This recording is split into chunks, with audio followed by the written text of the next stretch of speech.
Welcome to Are We On Topic Yet by the Wild Wonder Collective. Where faith meets real life and nothing's off limits except perfection.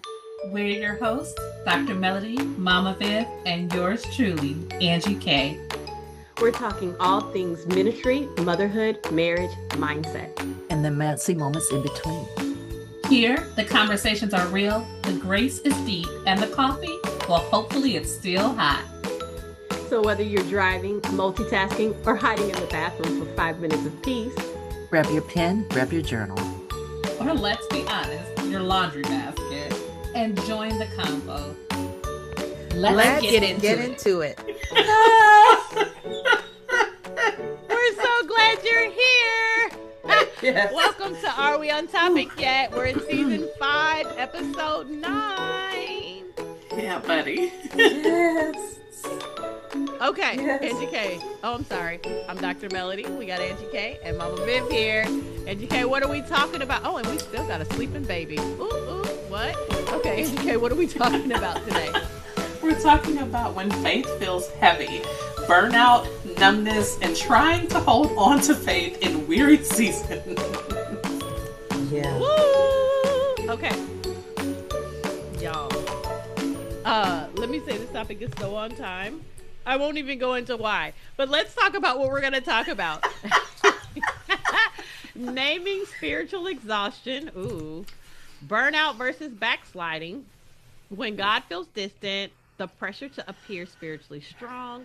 Shrinking faith isn't dying faith, and letting yourself rest without guilt. And go. Okay. Let's name that spiritual exhaustion, guys. Oof. I'm going to let somebody else go first. I'm well. still trying to get this baby to sleep. Well, thank you so much. I don't know. I don't even know what to say anymore. My brain feels like it's fried just when you read the whole thing, and I don't know. We're naming our exhaustion. Is that what we're doing? That's what we're supposed to be doing. Well, I think I have a lot of things on my plate, which is awesome, but it's not just having all the things on my plate. That that was the only thing. That would be fine. But then my plate also carries a lot of other people. And I feel like a lot of times that I have to be strong, even when I'm tired, even when I feel like saying, no, I can't do that. I can't be that person. And so it just, causes spiritual exhaustion. Yeah. I'm going to say, I think that there's a lot of times where faith can feel heavy. Let's just be real about this. And there's been many times, even in my own life, in different types of scenarios where faith can feel heavy. But for today, unless the Lord just does a whole pivot, what I'm going to talk about is carrying the dreams that God has quickened inside of my heart and giving them life and birthing them and managing them. And that feels very heavy to me a lot. It's getting better. It's getting better, but it absolutely feels heavy. And some people may say, how is that faith? Well, it's faith because it's not something I can do in my own power. Typically, when God gives you dreams, it's generally not something you can do in your own power, and it requires a whole lot of faith to birth what He has placed in me. So, Yeah. Yeah. And can I say, I'm sorry, just really No. quickly, Go ahead, Mama Viv. that we have special sound effects because we're talking about things feeling heavy and tiresome. So we're just asking the baby if he'll just snore a little bit to Oh, you didn't like Nene saying that. Oh, I'm It's okay. sorry. I apologize. I hope you don't get in trouble. That's all I'm saying. Oh. I hope not. I think that for me, I'm like Mama Viv. I feel like there's a lot of things that I could say could cause spiritual exhaustion, but one of them is physically, literally carrying the promise of God. Mm. is spiritually exhausting. And what I mean is, if you've been rocking with us, you know that I am pregnant. I am carrying this promised baby girl, but it is very spiritually exhausting. I actually, when I was in the car yesterday, had a whole talk with the Lord about this. He told me that my prayer time, because that was my silent prayer time with him, and he was saying, you can use your prayer time for this, to talk about how you're feeling. So if you don't know, my pelvis is split. That happened in my second pregnancy. They say that that never heals. They say it gets worse with every pregnancy. I've been pregnant 9 times. So that's done some things in my body. And so it is very painful to do a lot of things. And this particular pregnancy also decided that it was going to aggravate my asthma. It's been difficult to breathe. Just lots of things, lots of physical difficulties. I don't even go into all of them, but that can just be overwhelming, and the consequences of the physical things can also feel overwhelming, like not being able to do what I want to do in my house, not being able to go where I want to go, just whatever. It can be a lot, especially when you have other things on your plate. It may be fine if you just have that on your plate. But when you have other things on your plate, like trying to bring or not bring, but be a vessel for the Lord to bring the promise of someone into his kingdom. And I won't get into the specifics of that because that's somebody's own personal business. But just know I'm vesseling. And, and being a vessel can be spiritually exhausting. So it's like having 2 major things on my plate and then lots of other things that are minor on the plate can just make you say, God, what's happening? Why? And I think that was my prayer yesterday. Why? Yeah. I want to say that I want to take a moment, pause, because my faith is feeling really heavy after that. Oh, I'm I'm sorry. sorry that Oh. you're going through this. Oh, Oh. I'm sorry. Yeah. It really is okay. It's just, but it is I spiritually exhausting. know, I It just know, is. I I mean, know. it's just, we Yeah, all I have our know. seasons, and some seasons are tougher than others. And for me, it's just a tough season, and that's okay. Yeah, and it's okay. I Yeah. know that God has you, and Yeah. I know And He we're does. praying her through it. And so we welcome Okay, I'm prayer better. wherever Let's you go on. are. My Lord, she was trying to comfort me with her words. Sorry, sorry. This I'm is about sorry. Mama Viv right now. Are you better? Clearly. Right. Do you feel good? I'm Okay, and that sorry. takes us into burnout versus backsliding. Oh my gosh. Man, I feel Mm. like both of those are like horrible like existences. You know what Yeah, I'm saying? yeah, Like, where do I want to Yeah. be on that spectrum? I don't want to be on that spectrum at all. Yeah. Oh Yeah. my gosh. Yeah. yeah. My sentence, go ahead. I'm sorry. Go ahead. You were in the middle. Go on. I was just thinking that you can love God a whole lot, but still need boundaries. Mm, explain. Well, it's like you love Him so much that you're trying to do so much for so many people. So you need boundaries there. Even though you love God and you want to express the love to them and stuff like that, because you need the boundaries to keep from getting burnout. Yeah. Yeah. So, and I just want to say with that, um, your relationship with God is not what you do for God or what you do with Yes. God.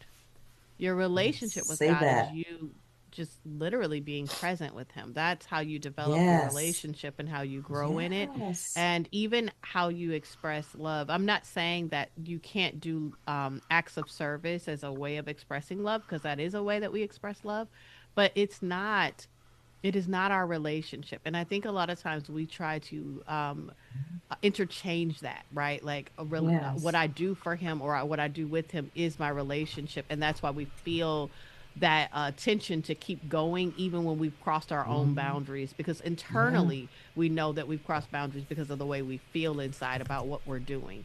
And so and that's honestly also what happens when we get to burnout as well. Like our bodies will say, hey, it's gone too far. So we really got to get to a place where we understand relationship is not equivalent to what we do for Yes. and or with God. Yeah. Let's just grab that. I'm just gonna grab it. Yeah, I think we all should. Um, I think that one of the notes on this slide really stuck out to me, and it was that it's possible to what word was I going to use? It's possible to confuse exhaustion with failure, and they're not the same thing. I think that we feel like, oh, I got burnt out. Oh, I took a break. Oh, and so I failed in what I'm supposed to be doing. I think that when your faith feels heavy and when you have a lot on your plate, you can really be exhausted, and you can be exhausted spiritually. And, the Lord brings us times of refreshing. The Bible tells us this. So if he has to bring a time of refreshing there, that means that you need something to be refreshed from, right? So that means that there is room for your exhaustion. And it doesn't mean that you failed. It doesn't mean that you've done anything necessarily wrong. It just means that you're tired.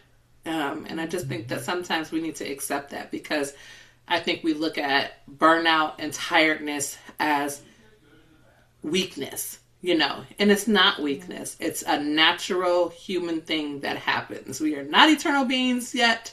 And so unfortunately we get tired. Yeah. Yeah. Yeah. And here's the thing. God has a timeline for things. And I know generally my timeline looks very different from his. I can't speak for anybody else, but I'll tell you, like, I'm always thinking that I need to have way more done or way more accomplished Come on. because of the things that he has, put on my lap. I'm like, God, we're behind. We're behind. Yeah. He's like, no, we're not. We're actually tracking. And so, I encourage us to get to a place where we're just even asking God, have I done what you asked me to do for today to get to tomorrow? You know what I mean? Instead of assuming that tomorrow has to be on the timeline that I have made for myself. So, Yeah. Yes, that's good. yeah. Hoy, what about when God feels distant? Hi. I know. That's why I said "oi" before I said it, because I was looking at it like, ah. Oh, Sometimes I have to remind myself that silence doesn't mean absence. That he can feel distance, but he is still there, and that when I have special times that I have with Jesus, okay, 3 o'clock in the morning. And so then he stops to me showing up, but he is actually there in a different way that he is there. And he's usually trying to get me off of emotions and to, because a lot of times when I'm with Jesus, I'm like, Jesus is so good, or something like that. Sometimes he just wants me to be still. And then if he wants, and I'll say, okay, I know you're here. If you want to say or show me something, you can. If not, I'm just going to rest in the fact that you're there, building faith, just building faith. Yeah. I feel like that's a lot like being in a relationship with a human being and thinking that you're always going to be in a state of butterflies. You know what I mean? And then when you're not in butterflies, you're like, oh my gosh, are we okay? Are we okay? And it's like, yeah, we're in a normal state, And of course you'll have butterfly moments, and that doesn't mean you'll never have them again. It's just like we just can't be in a constant state of butterflies forever. Like that's just not a thing, Yeah. And I think what you said about timelines is actually super relevant right here, because that God has timelines, and so sometimes it's not time for him to talk about certain things with you. Sometimes, he needs you, like Mama Viv was saying, to just grow up and grow out of emotion. And so he needs to allow you to find him in what feels like the dry spot or what feels like the distance, And so, it's like he might feel that way, but there's actually purpose in what's happening Yeah. when you feel like it's dry or when you feel like he's distant. And even just like you were saying, Dr. Melody, it's just our natural relationships or human relationships are a picture of this. Like if I'm in the room with my husband and he's not talking to me, or he may not even be looking at me or paying what I feel like is attention to me, but that doesn't mean that he's distant. It just means that something else is happening. You know what I mean? And Right. that doesn't mean it's negative. Like, and probably my husband, he can probably tell you actually everything I was doing and whatever else because he was actually looking at me, in some kind of capacity. So it's the same way with God. Something else is happening and you need to be okay with that. Right. I'm good. gonna also go into a different direction with this because well, one, the Lord told me to, so I want to make sure we're There covering it all the is. angles. Okay. But my pastor, we have a series going on right now. And I can't even think of the name of it, but basically it's like about like pursuing God, like trying to connect and whatever. Oh, And that's us right now in our church oh, too. Pursuit. oh, Go so ahead. awesome. I don't remember our title, but point is that when he was preaching on Sunday, he was saying he had actually brought this topic up. He was like, I will often hear people say like I'm, trying to get connect with God and I don't, I'm not experiencing him, I guess in the ways that you're thinking that um that that you would expect him to show up or whatever. But he was like, he said, my question is, are you really pursuing him? He said, and people Mm. always be like, yeah, I'm pursuing the Lord. You know what I mean? But he was like, but let's ask this in a real way. Like, how often are you on social media versus crying out to God for him to interact with you? Yeah. How often, you know what I mean? Like what has your attention for real? And Hmm. if God is not that number one thing, then you really have to start even asking yourself, am I actually pursuing in a real way what I'm saying that I desire? Now, I don't know who that's for. That's not going to be for everybody listening, so don't eat it if it is not for you. You know what I mean? But it might Hmm. be for you. And if it is, then eat the food. You know what I mean? So that you can get to the place that God's trying to take you to. And I'm just going to Yeah. encourage you to pray a prayer that I have prayed many times in my life and probably will pray again, which is, God, I want the want to. And I hope Mm, that makes sense to you because sometimes, like Dr. Modi said, you're not actually doing the work that to get closer to God. And you don't even want to. You want to be closer to God, but mm, you don't want to do the work. And come that's, on. don't feel bad about that. It's just where you are. We have to start somewhere, okay? Yep. But you have to pray for the to want to do the work. I love it. I love it. That's good. It's good, girls. Oh, and you know what? That actually takes us right into the pressure to appear spiritually strong. Um, I love that because, NGK was just saying, like, it's okay to start where you start. You know what I mean? And I think a lot of us would want to hide the fact that we don't want to. And that's literally feeling that pressure of I need to appear away spiritually. But I just keep pushing that God does not want the fake version of you. He doesn't want that fake version for anybody. You know what I mean? Like he's not just like, Yeah. I Yeah. just want to see the real version of you. He's like, no, I want you to present who you truly are to the world and stop feeling like you have to hide behind things or present a certain way so that you can be accepted or loved or whatever because God loves you just because like that like you're loved period. Mm-hmm. If nobody else in the world loves you, which that's probably not true, but if that were the case, God loves you. Period. Point blank. Just as you are. Nothing changed. You know what I'm saying? And so you don't have to present a certain way to be loved. Um, but the thing is that when you start presenting a certain way, then you're not acknowledging where you really are, and it's going to be really hard to grow from there. You start where you start, and that's okay. Accept that so that you can grow. Yeah. I, That's really good. that goes with the scripture. I think Second Corinthians S12 and 9, where he says that my power is made perfect in your Mm-hmm. weakness. Yes. And I think we read that scripture a lot of times. I'll just say for myself, I might read it a lot of times, and yet I'll try to come operate in power, you know. Mm-hmm. And then he has to remind me, no, it's in your weakness where I can show my power the greatest. Mm-hmm. So I just advise that to anybody who's feeling like they don't have what they need to have when they do what they do, or if they're feel like they're overexerting themselves, just be that weak person that God's power can show Ooh, shine. I love Yeah. that. Permission to Yeah. be the weak person. Ooh. Mhm. Yeah, and we've got to let go of this fear of man and what man thinks, Yes.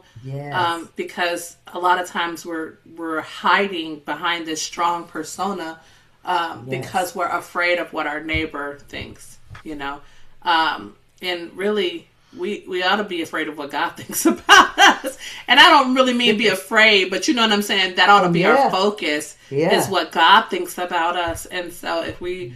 shift our focus, and yeah, I'm not gonna lie to you, this requires you praying and saying, Lord, I need you to shift my focus. I don't think this is something that just comes Yeah. naturally, but if you allow God to begin to shift your focus, and you stop caring about what man is thinking about you and start caring about Mhm. what the Lord is thinking about you, and understanding that the Lord wants you to come boldly before him, but he wants you to come in humility with your flaws and bring them and lay them at his feet, then you don't feel the need to look strong in front of someone. And that's a feeling the need to look strong in front of someone is a form of pride. It's a form of arrogance. And we all have to work to pray and to lay those things down and say, Lord, I don't want those things. I want to be humble before you. I want you to see the flaws that I have. I want you Yeah. to even bring them up in me. The ones I don't even see, bring them up inside of me. Mhm. And I'm going to tell you, it don't feel good when he brings them up. I'm just let you know. It Mm-mm. don't feel good at all. But allow him to bring them up in you so you can lay them at his feet and say, here it is. Here it is. I'm not strong. Like Mama Viv said, I am so weak right now, and I need your strength to cover this.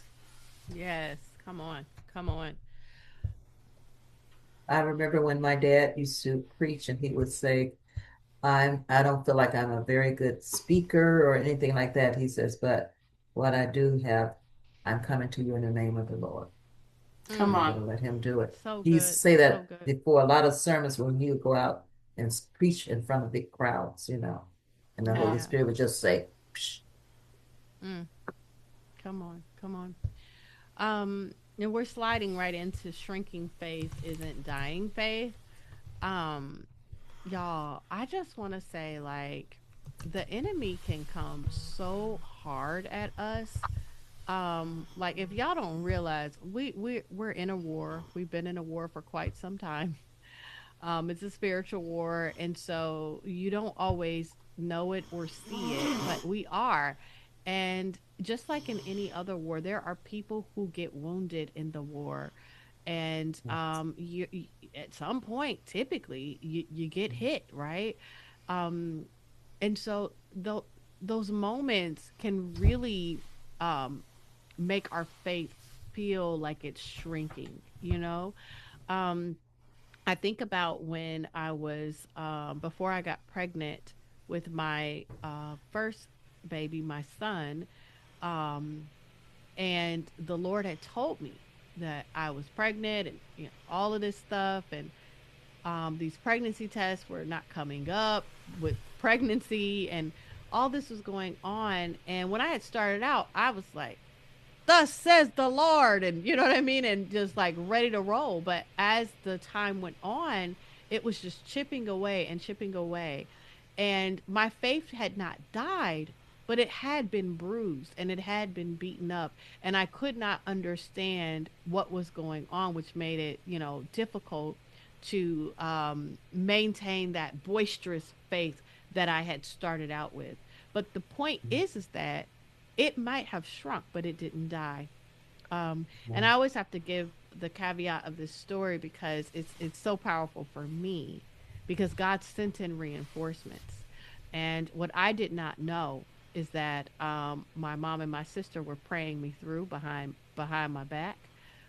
This is something my family does apparently. I just wasn't in the know at that time. Um, and in the forefront, my sister was holding my arms up, um, just like they did with Moses. And and so I just want to say, like, just because your faith shrinks, that doesn't mean it's dead. And God has reinforcements coming to help you. Yeah. And I just want to say that in seasons of shrinking faith, I would say all, but I won't. I'll say in most seasons of shrinking faith, I feel like the Lord is digging the wells for you to have deeper faith. Just even the example that Dr. Melody was just talking about with her son and getting pregnant with him, it was like her faith was on this high level when the word of the Lord first came. And that's the same way it is for almost all of us. I feel like when the word of the Lord comes, your faith is so strong and you don't mind proclaiming it to the world almost at that point. But then when you go through the process, probably for most of us, there is some shrinking of faith because in the process, it usually does not look like the promise that God spoke to you. And that is a challenge. That is a fight for your faith to stay, to remain where it should be. And it's hard for most people, I believe. It is very hard. But in that time, when you're struggling, you're crying out to the Lord. He's just digging, digging, digging. And then when that promise finally comes, when it finally breaks and you have that breakthrough, then you can see the deepness of that well and you can say, God, you answered. You did what you said you were going to do. You are faithful, So it just digs the well for that deeper faith. And just remember that tiny faith, it still counts. What the scriptures say, the grain of a mustard seed, Yes. if we even have that, so it still counts. Yes. Oh, I wish I remembered that sermon preached on the mustard seed because, baby, that thing rocked me. I'm sorry, y'all. I'd have to go find it. But the point is that we're sliding into letting yourself rest without guilt. Okay. And y'all, I just feel like rest has such a bad rap in our society. At least in the society I live in. I can't speak for your society.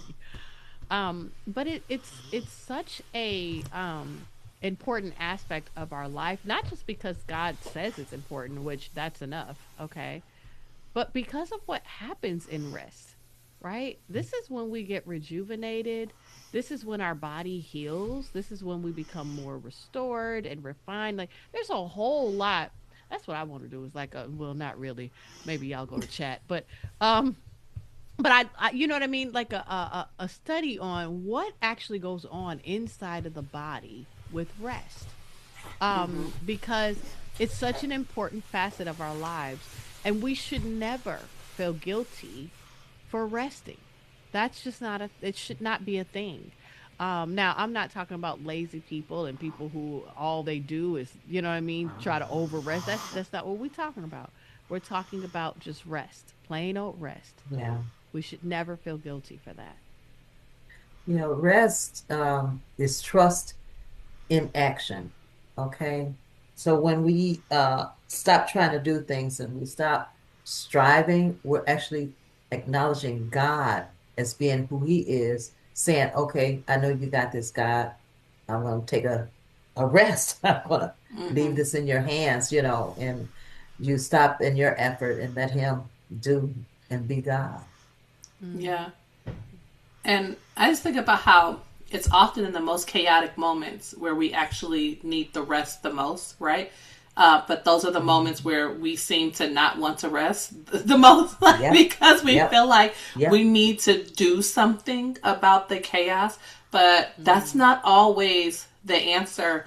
And if we're modeling Jesus, then let's look at the Bible where Jesus is in the boat and the storm is crazy outside. And the disciples are literally like waking him up saying, "Don't you care? We're dying! We're dying!" This is how I read the Bible, Yeah. y'all. But in the midst of the disciples dying, they weren't really dying, but in the midst of the disciples dying, what was Jesus doing? He was sleeping. He was resting. He was resting in the middle of the chaos, which meant it was okay to rest in the middle of the chaos. So it's the same for us. It's okay to rest in the middle of the chaos. Unless the Lord is saying, take a step, do something, you might just want to take a step back and say, is this a pause moment, Lord? Yeah. Listen, You and let know. me just say, oh, I'm sorry, Mama Viv. I was about to say Mama Oh, K. that's not, no, I was just gonna say really quickly that you know, a lot of times we're doing stuff like you say, and we feel like I can't quit now, I can't stop now. But you know, rest is not quitting, it is just relieving. Yeah. So good. Just relieving. I was gonna say that I know already said, you know, you get so many things out of rest, but I was reminded of such a fragile moment in my life, and things were very chaotic, and the enemy was coming with hit after hit after hit. And I had a cousin who flew me out to Florida to spend some time with her.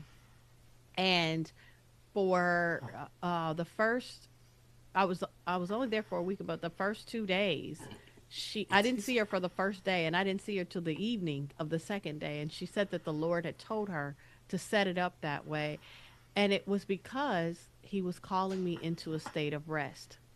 Now, the beautiful part about this was that when I returned home, I had the stamina, the energy, the fortitude to face the things that were at home waiting on me. You know what I mean? Before that, I was in this depleted state. It just, you know, I cannot express how important rest becomes even in the midst of the chaos. So, Yes, so good. Yeah. um, y'all, we are at my favorite time, and good because we're at time anyway. Um, we are at the time where we get to encourage our listeners. So, who wants to jump in there? I will.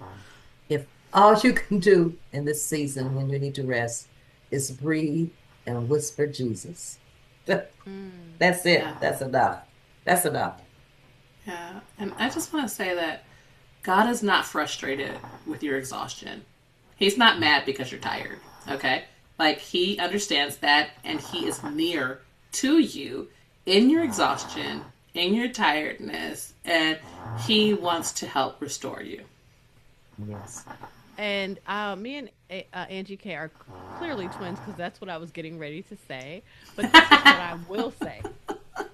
If no one else has shown you the power of rest, let Nico show you, as he I has know. rested this entire I episode, know. snoring and all. Okay, I love it.